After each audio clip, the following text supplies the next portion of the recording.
Hey guys, I hope you're doing well. Hope you had a good day. Um, I thought tonight I would talk to you about a very important person in my life. Let me take this phone off the charger. Somebody who was very, very important in my life, and that is Karl Sexton.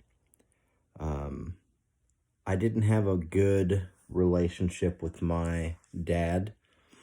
He was arrested when I was 12 years old. Um, Prior to that, he spent some time with me. I mean, he wasn't the worst dad, but he was very, very terrible to my mom, very terrible to your Nana, and that was hard for me to see. And then after he got arrested, all kinds of just ugly things about him came out. After they investigated him, and I tried to have a relationship with him shortly after he got out of prison, and it was just, I won't get into all that tonight, but I just mentioned that to say that our relationship was a rocky one, and our relationship really was non-existent for quite some time, and then it did exist for a few months, and then it just wasn't anymore, unfortunately. But in let's see, when was this now? I guess it was 2015. Um, my mom, your Nana, married Karl, and you met him shortly before. I guess I'll back up a little bit. They dated for a little while before that. We all met him in 2015, early 2015, before they got married. And, I thought the world of him because he actually asked my permission to marry my mom, which he didn't have to do. Traditionally the guy asks, the father of the bride permission to marry him. You want him on board. It's sort of a courtesy thing. But he did ask her father, and he actually asked me because growing up, my dad, like I said, wasn't in the picture, and I was kind of sort of the closest thing to the male head of the household. And so I just thought that spoke volumes of him, that he wanted me on board, and he wanted your Uncle Gabriel and Evan on board as well. So I thought that was very respectful. We had a really nice conversation about his history, his past. He had been married before, and he talked to me a lot about his divorce, and just very open, very transparent about a lot of things.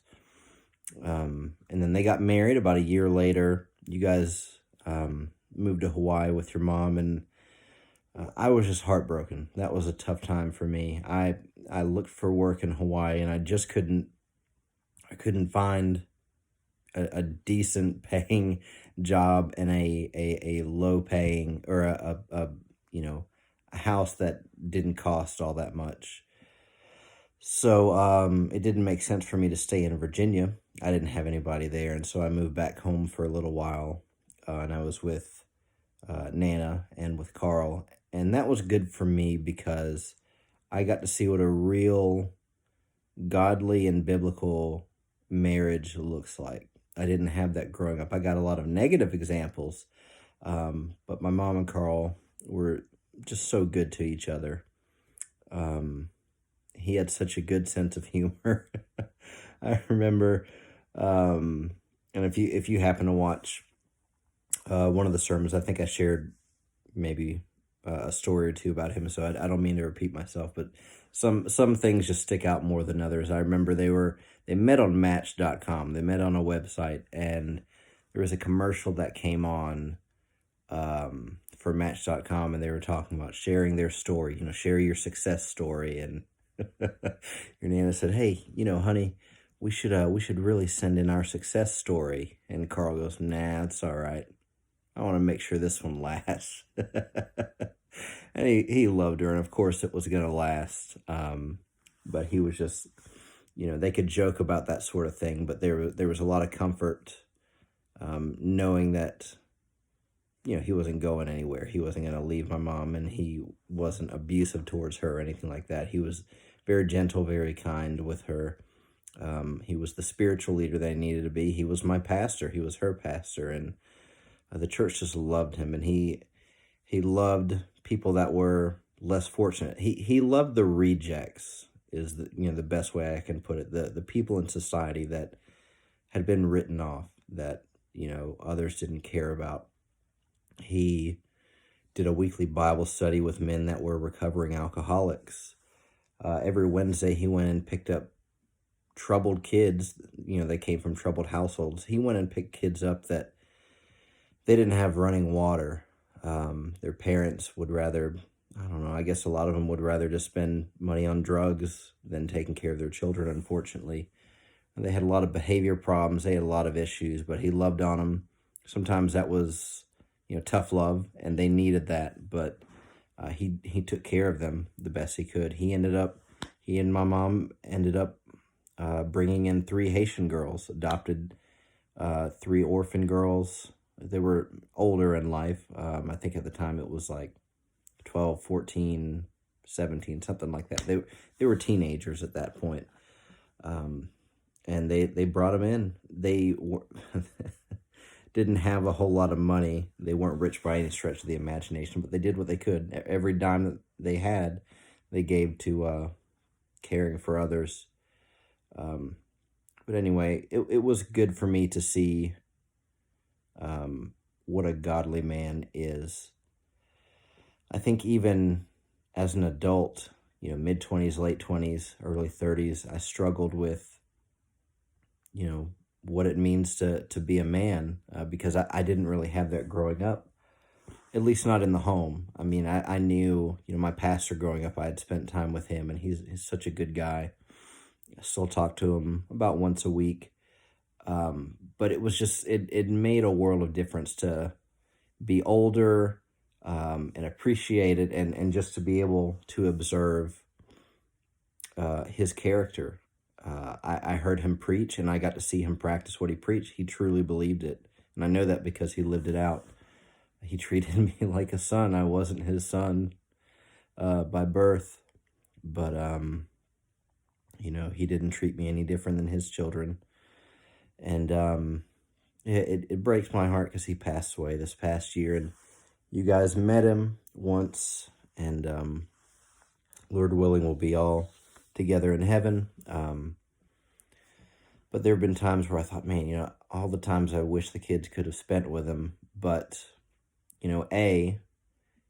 anyone who calls upon the name of the Lord Jesus will be saved. And there's no condemnation for those who are in Christ Jesus. And so,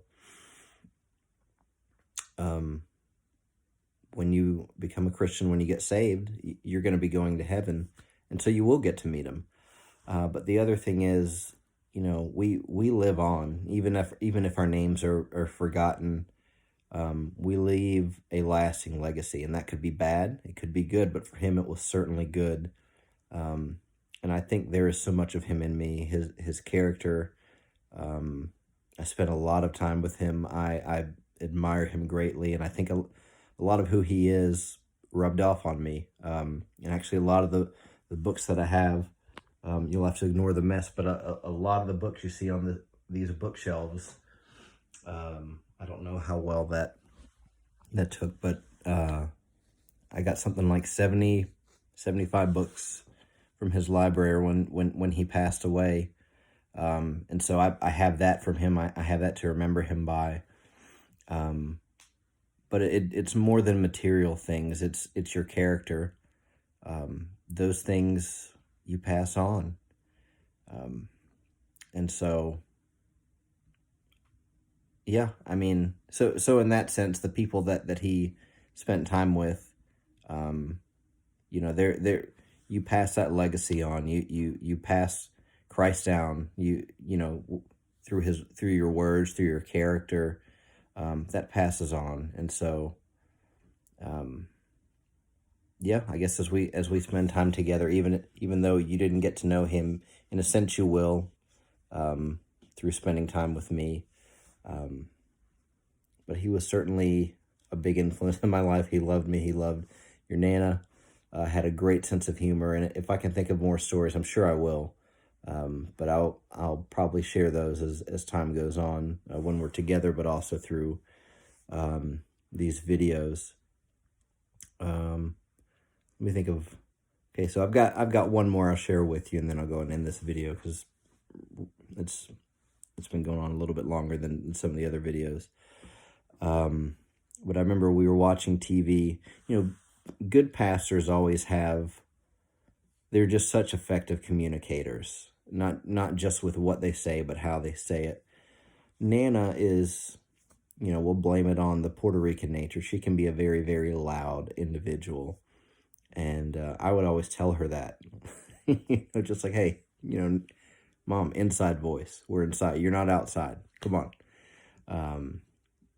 But Karl found a very effective way to share that with her, to tell her that. We were watching TV one day, and, she was just, I don't know, she was in the kitchen or something. She was yelling at Luke and just being kind of loud. And so he just starts turning up the volume on the TV, not looking at anybody, not registering, not showing any emotion. He just turns it all the way up to 100, as loud as they could go. And then we're just staring at him. We're like, what is he doing? And he puts it on mute, and he looks at my mom, and he says, you see, honey, that's how loud I have to turn it to not hear you. and then she starts yelling at him, and then he turns it down to 73, and he goes, now you see, you're like a 73. We need to bring you down about a 62, 61, and then that'll be good. But again, just it was nothing malicious. He wasn't mean to her, but they could joke like that because they loved each other. So anyway, I guess that's all I have for now. These videos are sometimes kind of hard because I tend to ramble, or I lose my train of thought and I try to get back, or I try to think of something interesting, and then because it's recording, I don't know, I'm like, get a little nervous or whatever, and lose my train of thought, or I can't think quite straight. But yeah. That's all. That's all for now, guys. Good night.